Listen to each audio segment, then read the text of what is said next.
부활절에 함께 예배 자리로 나오신, 그리고 함께 이 시간 온라인으로 예배하는 우리 모든 성도님들 주 안에서 사랑하고 축복합니다. 오늘은 부활주일입니다. 부활주일 날 하는 인사가 있습니다. 혹시 아시는 분 계십니까? 이제 사회자가 예수님은 부활하셨습니다 그러면요, 우리 회중들은 주님은 정말 살아나셨습니다 라고 화답하는 겁니다. 우리 한번 해보겠습니다. 제가 먼저 하겠습니다. 잘 기억하시죠? 네. 예수님은 부활하셨습니다. 다시 한 번 더. 예수님은 부활하셨습니다. 네. 이 고백하는 우리 성도님들 가운데 부활하신 주님을 만나는 역사가 일어나기를 축복합니다. 우리 가끔 이제 성도님도 TV 보시잖아요. 저도 TV 봅니다. 네. TV를 보고 이게 채널을 돌리다 보면요, 이 정규 방송이나 이렇게 사이사이에 들어가 있는 채널들이 있습니다. 뭐죠? 홈쇼핑. 돌리다 보면은 꼭 홈쇼핑 그런 채널을 이렇게 스쳐 지나가면서 보게 되는데, 어떠한 경우는 이렇게 돌리다가 너무 재밌게 얘기하는 거예요. 홈쇼핑이 더 재밌어요. 네. 막 짜증나는 뉴스들보다 홈쇼핑 하는 거 보면은 어쩌면 그렇게 말을 잘하는지. 막 양복 하나를 소개하더라도 이 양복은 그냥 양복이 아니에요. 얼마나 신축성이 있는지 쫙쫙, 요즘 현대인에게 있어서 너무나도 편리한 양복입니다. 그리고 이 양복을 입으면은 자신감도 생기고요, 핏이 살아나고요, 몸매가 살아나고, 막 그렇게 설명하지 않습니까? 그리고 그 양복을 딱 입으면은 내 자신이 뭔가 업그레이드 된 것 같은 느낌을 받습니다. 자신감이 생깁니다. 이 양복 정도는 한번 이 옷장에 딱 한번 갖다 놓으시면은 행복과 기쁨이, 그리고 삶의 활기가 넘칠 겁니다. 막 이러면서 설명을 해요. 그런 거 딱 듣고 있다 보면은 어떤 마음이 생깁니까? 뭐 양복뿐만 아니라 가전기기라든지, 또 뭐 이렇게 여성 의류라든지, 또 주방용품, 이런 거 보면요, 자동적으로 막 손이 가요. 그러다가 막 누르려는 순간 막 고민하게 되죠. 통장에 얼마 있더라? 다음 달 카드 값이 얼마더라? 그러면서 이제 멈추게 되는 거예요. 꼭 안 사면요, 안 사면은 왠지 내가 손해보는 것 같은 느낌이 들어요. 그렇지 않으십니까? 꼭 사야지만, 이거를 사야지만 내가 이 세상 트렌드와 유행에 좀 같이 합류해서 가는 것 같은 느낌이 듭니다. 지금 사지 않으면 손해볼 것 같지 않습니다. 우리는 이런 생각합니다. 무언가 특별하지 않으면요, 무언가 특별하지 않으면은 대박 나지 않는다. 세상이 그렇지 않습니까? 뭔가 특별해야지, 뭔가 다른 거와 달라야지 잘 되고 대박 날 것 같아요. 우리 신앙 생활에도 어떤 사람들은 이 대박 신앙을 꿈꾸는 분들도 계십니다. 뭔가 특별한 신앙생활, 내 특별한 신앙생활을 통해서 내 인생이 뭔가 대박 날 것 같은, 대박 나야 하는 그러한 것을 꿈을 꾸기도 합니다. 그런데 그러다 보면요, 평소에 하나님께서 우리와 함께해 주시고 은혜 주시고 늘 잔잔하게 우리를 인도하시는 그것을 보지 못하는 일이 생겨나는 거예요. 우리는 뭔가 특별한 걸 원해요. 뭔가 하늘에서 불이 떨어지고 막 능력이 엄청나게 많아져서 내가 기도하는 할 때마다 막 병자가 낫고, 사업이 잘 되고, 막 기도 응답이 다 되어가지고 내가 뭔가 특별한 사람이 되고 특별한 신앙생활을 하기를 바랍니다. 그런데 우리가 진짜 생활 해보니까 어떻습니까? 그런 거 경험해 보신 분 계십니까? 물론 계실 겁니다. 기도했을 때 내가 아팠던 것이 낫기도 하고 또 안 풀리던 일들이 풀리기도 합니다. 근데 그러한 일들이 많을까요? 아니면은 어렵고 힘들고 괴로운 상황 속에서 잔잔하게 하나님께서 주시는 그 축축한 은혜가 더 많으십니까? 우리의 인생은 오히려 평범하고 때로는 고통스럽습니다.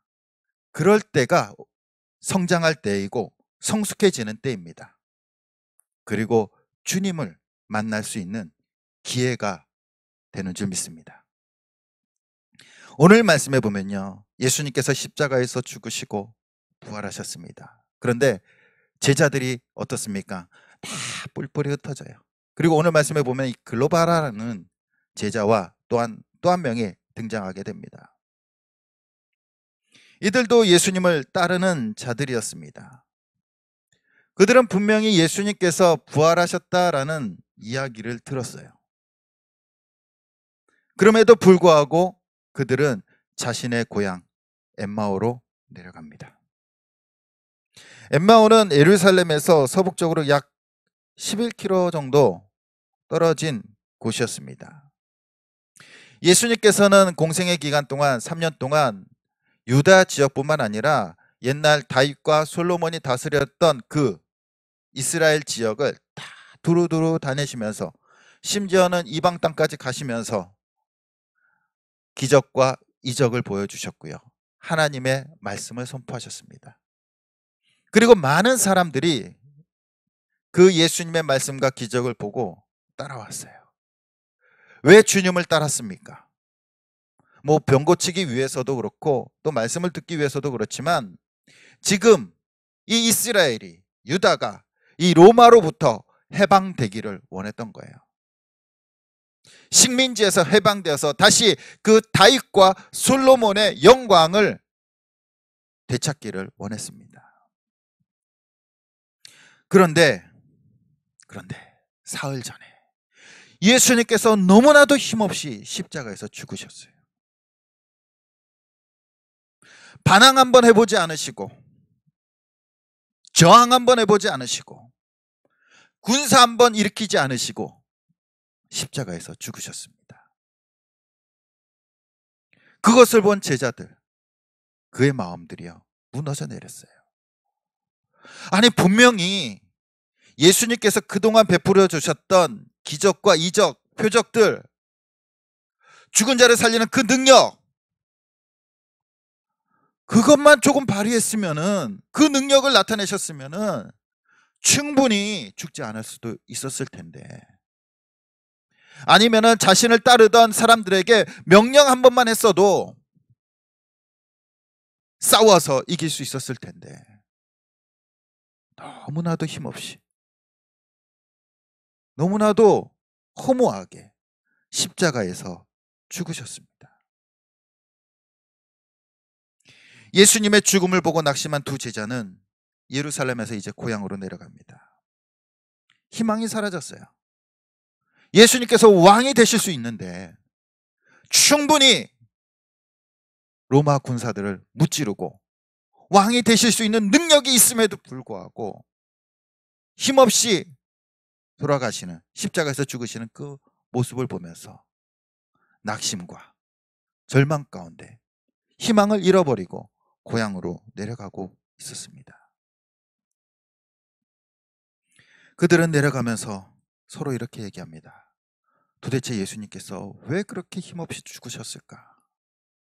충분히 능력이 있었을 텐데, 충분히 로마 군사들을 이길 수 있었을 텐데, 아니 유대인들을, 자신을 대적하는 종교 지도자들을 이길 수도 있으셨을 텐데 왜 이렇게 힘없이 죽으셨을까? 서로 안타까워하면서 이야기하면서 내려가고 있었어요. 그러나 그때 부활하신 예수님께서 그들 곁에 딱 나타나십니다. 그리고 물어봅니다. 무슨 얘기들 하면서 내려가십니까? 부활하신 주님의 옆에 나타났음에도 불구하고 이 제자들이 주님을 알아보지 못해요. 예수님께서 무슨 얘기를 하십니까? 물어봐도 몰라요. 그래서 그들은 대답합니다. 우리가 예수라는 분을 따르는 사람들이었는데 그분의 능력이 얼마나 뛰어나신지, 병자도 고치시고 죽은 자도 살리시고 기적을 베푸시는 데는 탁월하시고 능력 많으신데 너무나도 힘없이 죽으셨습니다. 너무나도 안타깝게 죽으셨습니다. 당신은 그 소식 못 들으셨습니까?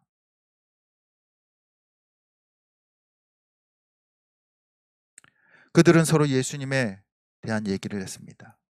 분명히 그 엠마오로 가는 두 제자는요, 예수님께서 부활하셨다라는 그 얘기를 들었어요. 그런데 그 얘기를 들었음에도 불구하고 예수님께서 십자가에서 죽으신 그 사건이 너무나도 크기에 부활의 소식을 믿지 못했습니다. 믿지 않았어요. 믿을 수가 없었어요. 자기의 눈으로 그렇게 철저하게 죽었는데 어떻게 살아날 수 있을까? 성경의 복음서를 보면요, 다 예수님의 부활 사건과 예수님의 기적들이 다 나와 있습니다. 예수님에 대한 이야기들이 나와 있죠. 그리고 그 복음서들이 초대교회랑 뭐 여러 이제 시대 거슬러 오면서 많은 사람들이 읽었어요.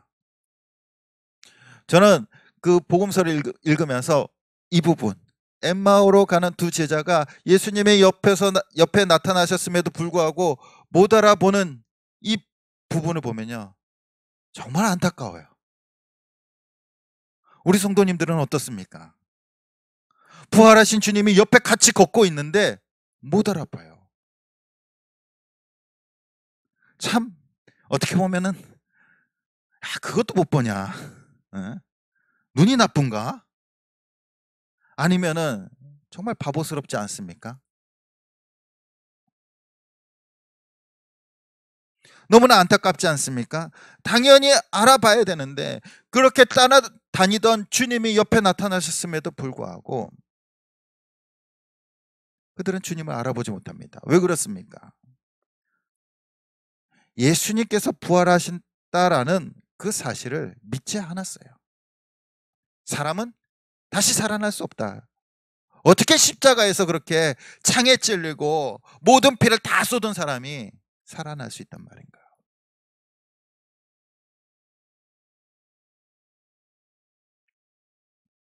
그때 예수님께서 그들에게 차근차근 하나님의 말씀을 가르쳐 주십니다. 우리 25절 말씀 우리 같이 한번 읽어보도록 하겠습니다. 25절입니다. 시작.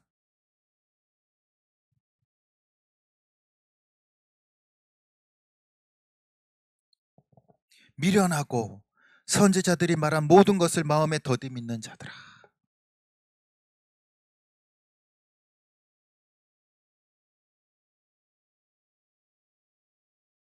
그러면서 선지자들의 말씀보다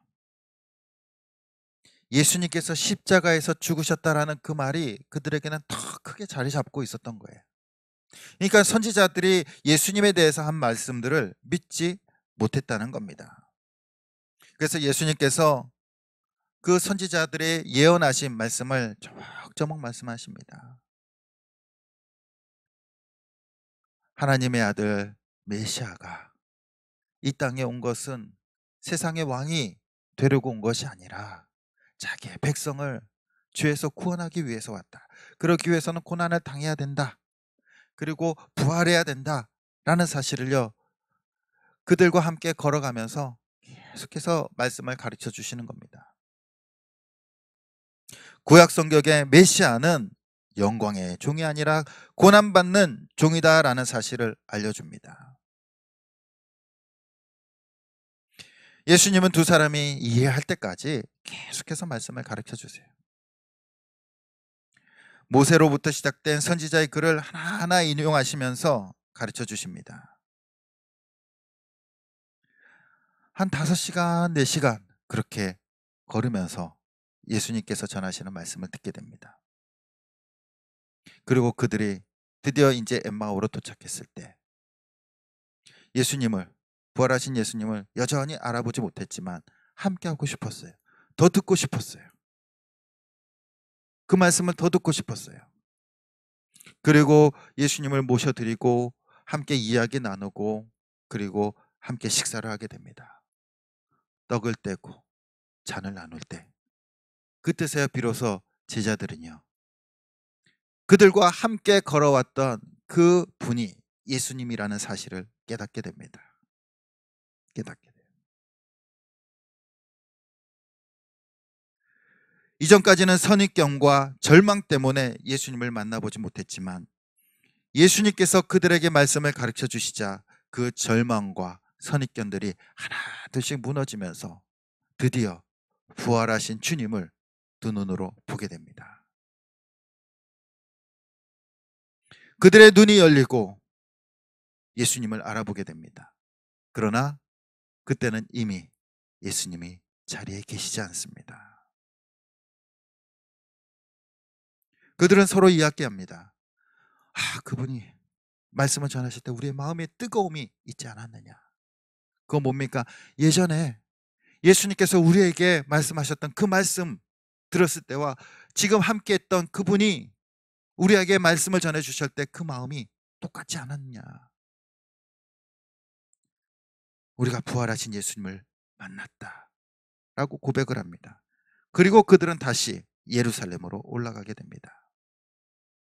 그들은 주님이 함께 계시면서 말씀을 전해주실 때 부활하신 주님을 만나게 됩니다. 그리고 고백합니다. 예수님이 부활하셨다. 예수님이 부활하셨다. 그러면 우리 성도님들은 예수님이 부활하셨다.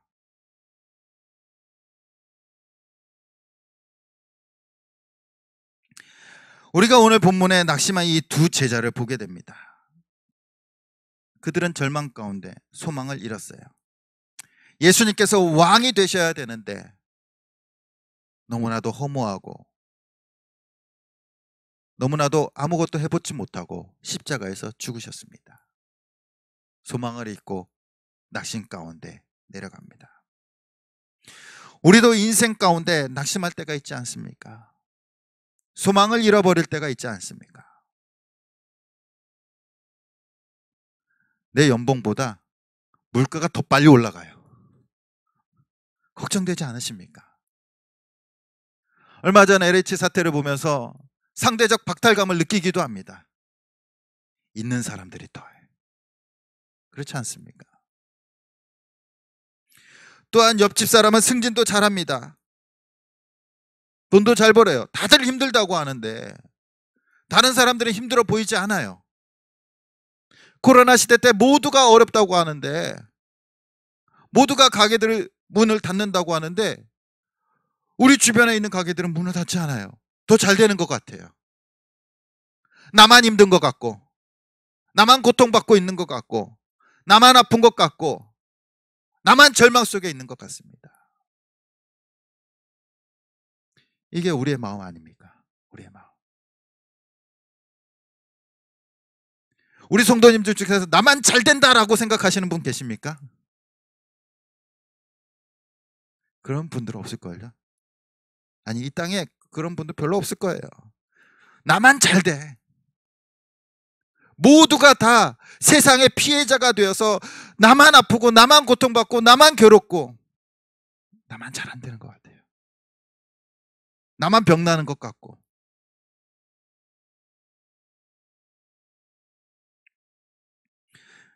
어떻게 우리가 그 부활하신 주님을 만날 수 있습니까? 이러한 절망과 선입견 속에서는요, 주님을 만날 수가 없어요. 부활하신 주님이 옆에 있었음에도 불구하고 그들은 절망과 또한 낙심 가운데, 그 선입견 가운데 주님을 보지 못합니다. 어떻게 하면 우리는 날마다 주님을 만날 수 있을까요? 먼저 우리는 말씀을 가까이 해야 돼요. 예수님께서 말씀을 풀어주실 때 그들의 눈이 열리기 시작하잖아요.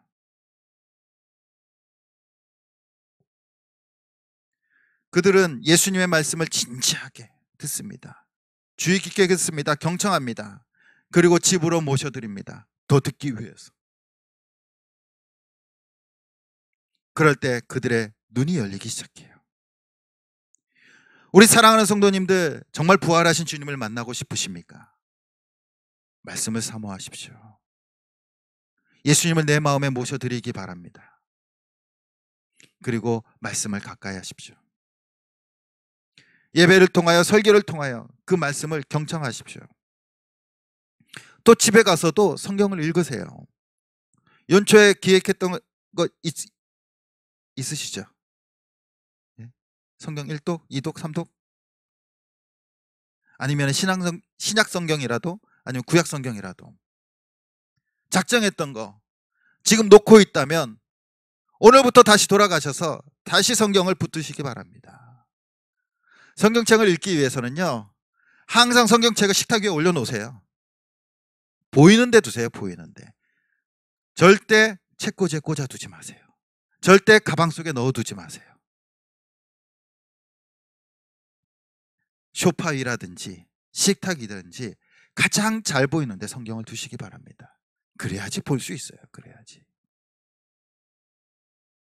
또한 성경을 써보는 것도 더 유익합니다. 오늘 이제 부활주일까지 우리 중고등부랑 청년부 중에서 이제 성경 필사를 했어요. 시편과 마가복음을 썼습니다. 뭐 다 쓴 친구들도 있고 못 쓴 친구들도 있지만 우리 아이들이 또 젊은이들이 그걸 쓰면서 주님과 가까워지지 않았을까요? 또 우리 성도님 중에는 성경 필사를 하고 계시는 분들도 계세요. 듣고 보고 쓴다면 우리의 오감을 이용해서 말씀을 받아들인다면 그것이 정말로 주의 말씀을 깨닫게 되고 주님께서 함께해 주실 줄 믿습니다. 그럴 때 우리의 눈이 열리는 거예요. 말씀을 보는 눈이 열리기 시작하는 거고요. 배워야죠. 봐야죠. 보지도 않고 배우지도 않고 어떻게 말씀을 깨달을 수 있습니까? 우리가 예수님 아니잖아요. 그렇죠? 우리 인간이기 때문에 말씀을 보고 듣고 쓰고 배워야지 말씀을 깨달을 수 있어요. 어떠한 사람도 배우지 않고 읽지 않고 보지 않고 말씀을 깨닫는 사람은 없습니다. 늘 말씀을 가까이 할 때 말씀 가운데 역사하시는 그 주님을 만나게 될 줄 믿습니다. 또한 주님을 만나기 위해서는요, 우리 잘못된 선입견들을 내려놔야 돼요. 제자들은 어땠습니까? 사람이 살아날 수 없어. 십자가에서 죽었는데, 십자가에서 그렇게 피와 물을 다 쏟고 죽었는데 어떻게 주님이 살아날 수 있는가?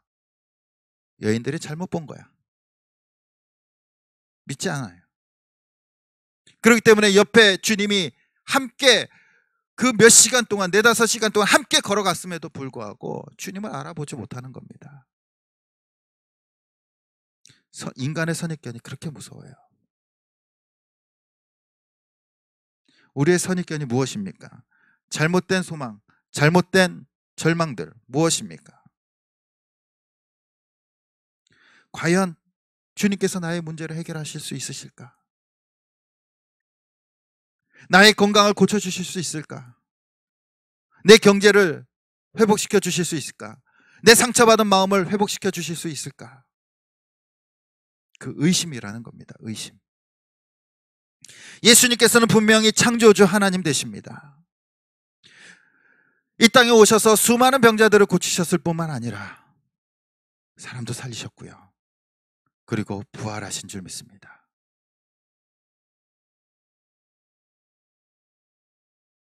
그분이 우리의 모든 것을 담당해 주실 때 우리는 놀라운 역사를 경험하게 될 줄 믿습니다. 우리의 연약한 믿음, 연약한 이 선입견들 주님이 할 수 있을까?